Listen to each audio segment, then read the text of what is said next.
Hello दोस्तों, कैसे आप सब। मुझे पता है कि आप सब बहुत ही अच्छे हैं, घर में हैं, सेफ है। आज इस टॉपिक के बारे में हम बात करें। वो टॉपिक है कि आफ्टर ब्रेकअप दोस्ती वर्क करती है कि नहीं।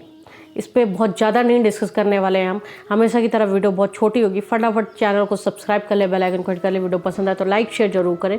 कमेंट पे आप अपने ओपिनियन और क्वेश्चन भी पूछ सकते हैं। तो चलिए स्टार्ट करते हैं।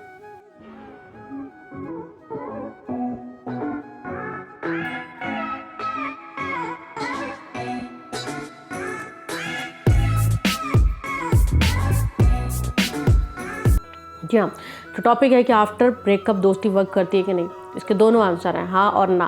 वो क्या है, वो कैसे है, उसको लास्ट तक जरूर देखिए। मैं आपको बताने जा रही हूँ। कुछ लोग होते हैं, रिलेशनशिप ख़त्म होता है और ब्रेकअप के बाद बोलते हैं कि आप दोस्ती कर लेते हैं। तो जो दूसरा इंसान होता है, जिसकी लाइफ में कोई और नहीं होता, तो वो इसलिए दोस्ती करना चाहता है कि हो सकता है कि इन फ्यूचर मेरे पास लौट आए, हो सकता है कि मेरी दोस्ती में भी इतना शिद्दत देखे कि ये मेरे पास लौट आए। आपको यहाँ पर समझने की ज़रूरत है कि आपका प्यार नहीं समझ पाया इंसान, आपकी फीलिंग्स नहीं समझ पाया, आपकी इम्पोर्टेंस नहीं समझ पाया, तो अब आपकी दोस्ती को क्या समझेगा। तो ये जो लालच में इंसान दोस्ती के लिए हाँ करता है कि इन फ्यूचर ये मेरे पास आ जाए, इन फ्यूचर इसे रियलाइज़ हो, क्योंकि अब हम इनके बिना नहीं रह सकते, इसलिए हम इसके साथ हैं। तो ये जो इस चीज़ों से करने से सिर्फ आपका टाइम वेस्ट होगा, आपको तकलीफ़ होगी, क्योंकि जो चीज़ टूट गई है वो तो टूटी ही रहेगी, वो कभी वापस से जुड़ नहीं सकती। तो ये होप लगा के दोस्ती करना या ये करना कि नहीं कोशिश करते हैं, तो पॉसिबिलिटी नहीं है, मतलब बिल्कुल पॉसिबल नहीं है। या इसलिए करना है कि क्या कहते हैं, कभी इसे रियलाइज़ होगा, कभी इससे फील होगा। तो आप ये समझो कि जो इंसान एक बार छोड़ के चला गया तो वो दोबारा भी जाएगा, मे भी अगर फील हो गया तो। वरना बार बार आप उस दोस्ती के नाम पे रहोगे। जब देखोगे वो किसी और से बात कर रहा है, टाइम स्पेंड कर रहा है, किसी और की तारीफ़ कर रही है या कुछ और, तो वो कहीं ना कहीं आपको बहुत तकलीफ़ देती चली जाएगी और तोड़ती चली जाएगी।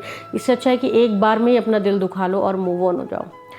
अब मैं बोलूँगी दोस्ती वर्क करती है, तो ये कौन से लोग हैं जिनकी दोस्ती वर्क करती है। जब दो लोग होते हैं और दोनों का ब्रेकअप होता है और दोनों अपनी लाइफ में दोनों की लाइफ में कोई और पार्टनर आ जाता है, इस ए के लाइफ में भी, बी के लाइफ में भी, और दोनों अपनी लाइफ में बहुत खुश होते हैं, तब यहाँ पर दोस्ती बहुत वर्क करती है। क्योंकि आप एक दूसरे के साथ बहुत टाइम से रह चुके होते हो, एक दूसरे की फीलिंग समझते हो, अंडरस्टैंडिंग बढ़ जाती है। ठीक है, किसी कारण से अलग हो जाते हो, कोई और पसंद आ जाता है, कुछ भी, फिर वो प्यार वाला रिलेशन तो रहता नहीं, क्योंकि प्यार एक बार ख़त्म तो ख़त्म ही हो जाता है। तो एक अच्छी दोस्ती बनकर निकल के आती है। जी हाँ, तो ये वर्क करती है उन लोगों के लिए जिनकी ऑलरेडी लाइफ में, दोनों पार्टनर की लाइफ में कोई और इंसान है जिसके साथ उन लोग खुश हैं, तो ये उन पे वर्क करती है।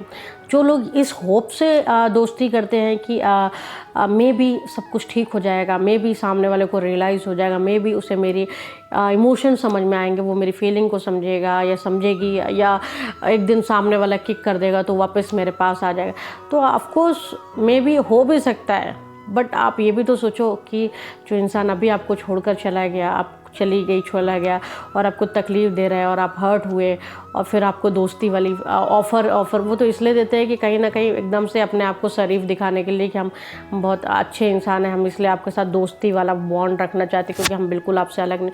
तो ये भी एक तरीका होता है लोगों को उल्लू बनाने का, है ना। तो यहाँ पर समझने वाली बात होती है। तो अगर आप इस होप में जा रहे हो तो आप ये सोचो कि जब इंसान एक बार आपको तकलीफ़ दी है तो क्या गारंटी है कि वो दोबारा नहीं देगा। फिर भी आप इस होप में हो और वो वापस आ जाए, तो फिर तैयारी बना के रखना कि अगर गया तो फिर वापस से अपना दिल दुखाओगे नहीं। उम्मीद करती हूँ कि मेरी बात आपको समझ में आई होगी और आप डिसीज़न ले पाओगे कभी भी सिचुएशन में पड़ो तो। फिर मिलेंगे नए वीडियो के साथ, तब तक अपना ध्यान रखें, घर में रहें, सेफ रहें।